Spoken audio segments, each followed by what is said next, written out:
I was born in Philadelphia, Pennsylvania on August the 11th, 1934, in St. Luke's Hospital.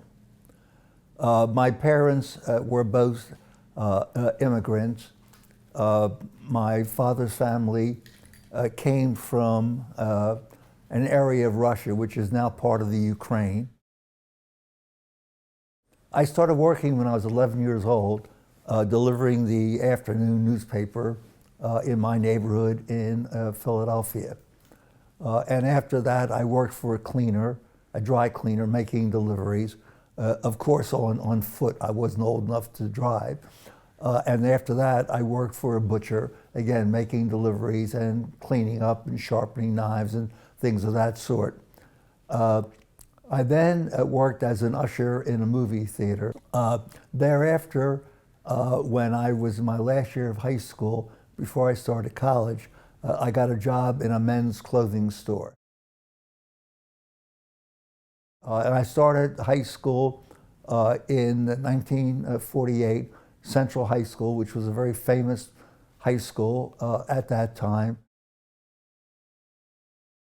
I wasn't really sure of what career I was going to select. I really enjoyed political science. Even though I was in a business school, I took a lot of political science courses, and I thought maybe I would teach political science. But I was also interested in law because I took some law courses in college, constitutional law, business law, etc., and I was attracted to that. So I went to the chair of the political science department and I said, I'm really interested in political science. Maybe I should go on and get a PhD.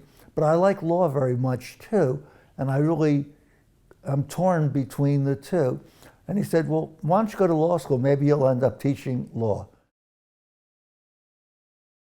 The law school I went to accepted about 150 students in their first year. And all 150 students were in the same room together for all classes. In the second year, there was a second year classroom where all second year students took the same courses. The problem was, although there were 150 seats in the first year classroom, there were only about 75 seats in the second year classroom, which meant that half the class was either going to flunk out or not proceed. And in my second year, I was second in the class. In my last year, I was first in the class, although overall for the 3 years, I ranked second. I was president of the senior class. I was the editor-in-chief of the Temple Law Quarterly, which was our law review. And I really loved law school. I applied to New York University, NYU, to do a year's Master of Law degree. And I was accepted into that program. I clerked for a state court judge for a year, and then I clerked for a federal judge for 2 years. Then I was approached by a law firm in Philadelphia. Someone had told them about me, and I worked for a law firm in Philadelphia for a year. And I didn't enjoy it. I really didn't. It was not the way my mind worked. I went into teaching after a year in practice, and I've been in teaching ever since. When I was clerking for the state court judge, a very attractive young woman came in wearing a gray dress. I remember that distinctly to this day. And she was interviewing. She was in her last year of law school, and she was applying for a clerkship in the year following my clerkship. And the judge called me into his office afterwards, said, I was very impressed with that young woman. Well, a person that I knew from my neighborhood who went to my law school was also applying for the job, and I wanted him to get the job. The judge I clerked for was a bachelor, and he had a toilet in his office. And so if we were talking about a case and how we were going to approach it, and he had to relieve himself, he would go, and I would go with him, and we would continue talking about the case as he urinated.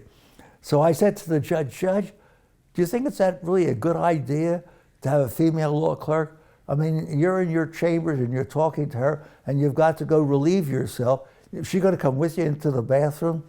And he said, "No, you got a point there." So in any event, after I finished my state clerkship, I got a federal clerkship. And President Kennedy had appointed 3 new judges. And I got one of the clerkships. And another judge hired my wife, hired this woman who ultimately became my wife as his law clerk. And one day we were both in the library. We used the library from the Court of Appeals for the Third Circuit. And after a while I said to her, "Oh, would you like to have lunch with me?" She told me afterwards that I had 5 more minutes to ask her to lunch. Otherwise she was going to leave without me. So at some point, I was working in the law firm, and she finished her clerkship and she got a job. And we invited my former judge, my state court judge, over. And he was bumming cigarettes from her, drinking our cognac. And at one point he said, "Ruth, don't I know you? Hadn't I met you?" She said, "Well, I applied for you for a clerkship." Because I remember, I was very impressed. "What, Bob, you were working for me then. Why didn't I hire her?" So I had to admit that I sabotaged the whole thing in order to get the clerkship for the person from my neighborhood and my law school. And when I was in law school, I had one particular professor, Sam Polsky, and he encouraged me when I applied for my Fulbright. He really encouraged me to be a scholar and a teacher. And he had a seminar and would hold classes at his house, and we would drink beer and talk. And he had a PhD in forensic medicine from the University of Edinburgh, so he really appreciated the value of, doing something beyond law school. But he was, one of my mentors in law school. My first job in teaching was at Indiana University in Indianapolis, which was Indiana University's night school program located in Indianapolis. And I taught there for 5 years, and I enjoyed it very much. At NYU, I mentioned I had a Ford Civil Law Fellowship, and that program was administered by a Professor Sweeney.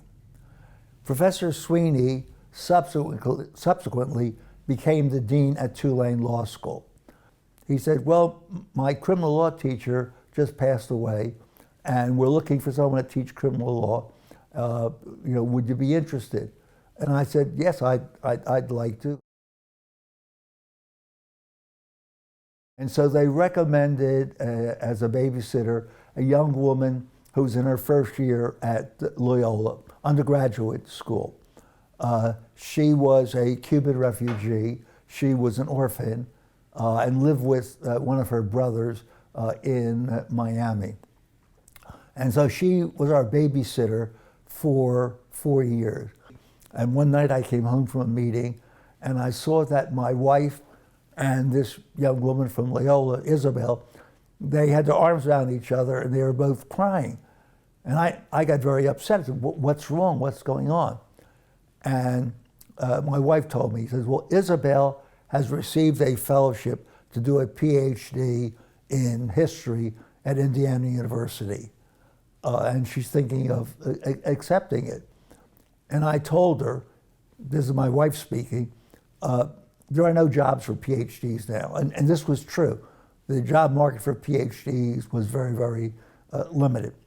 And she said, "Isabel, you're very smart, you have a very logical mind, your late father was a lawyer, you should go to Tulane Law School." And she said, "I can't afford it." And that's why the fellowship was attractive to her. So my wife said, can your brothers pay your tuition? And of course, tuition was a lot less than it is now. And she said, yeah. She said, okay, you can come and live with us. It won't cost you a penny. You won't spend a penny while you're living here. Food, clothes, whatever, we'll take care of that. Then she said, oh, but I better ask Bob. So that's when they turned to me and they said, what do you think?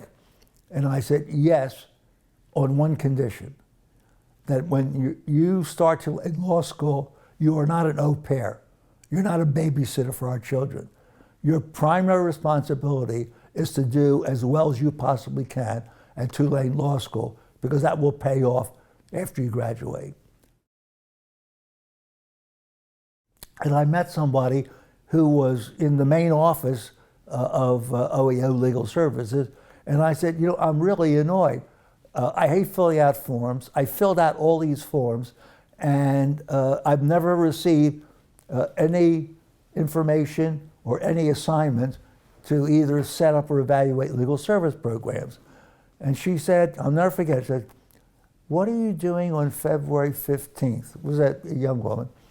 So I turned to my wife as a joke and said, what am I doing on February 15th, Ruth? And she said, nothing, you just, you know. So she said, oh, okay. How would you like to go to Rosebud, South Dakota to evaluate the legal service program on the Sioux Reservation? I said, oh, fine. And I got a telephone call from somebody at Maine Legal Service Office saying, Professor Force, I understand that you're an expert on legal service programs on Indian reservations. At that time, we said Indian rather than Native American. And I said, how many Indian reservations have you been on? And this person said, none. I said, I'm an expert. And after that, I did the Zuni Reservation, the Navajo Reservation, the Hickory Apache Reservation, the Chippewa Reservation, et cetera. And I was either setting up a program or evaluating an existing program. And I did that a little bit until once I moved to New Orleans. Nobody's doing anything in the maritime area. We're not trying to, but we are already. So I assembled a luncheon meeting with some of the major practitioners of maritime law in New Orleans. And I said, how about if we try to make Tulane the Center for Maritime Legal Studies in the United States? They all thought it was a good idea. I then went to my faculty and I pitched the idea to them. Well, what was to disagree with? And especially a proposal coming from, quote, the dean, so they all approved.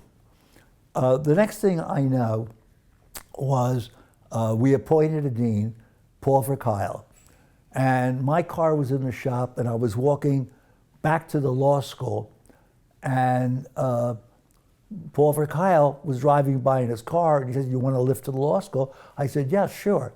And he had just been having lunch with two of the downtown practitioners, the head of the Admiralty section in both of their firms, and they're both large firms, and they had been at this luncheon that I had had. So he said, well, what's this Admiralty Institute? I said, no, the Admiralty Institute is a seminar that we do every other year. He said, no, he says, there's something else, you know. I said, oh. I said, it's an idea.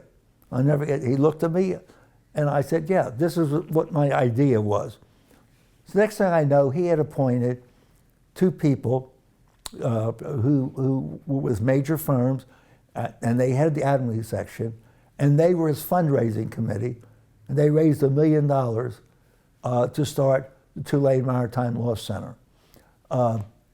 We drew up a set of bylaws. We submitted them to the Tulane Board of Administrators. So the Tulane Maritime Law Center became an entity that had legal status. Now, my colleague Martin Davis has taught all over the world, and he says, Bob, you're wrong. We not only have the best maritime program in the US, we have the best maritime program in the world, and evidence of the fact that we get students from all over. I've been received 2 awards from the Republic of Panama. Number one, the Presidential Medal. That is awarded by the President of the Republic of Panama because I've helped them in drafting their maritime laws. And that was really quite an honor. And then there's the Panamanian Maritime Law Association, and they gave me their award for my contributions to the maritime law of Panama. My 2 best friends, now that my wife is deceased, my 2 best friends are my sons. And I don't treat them like kids.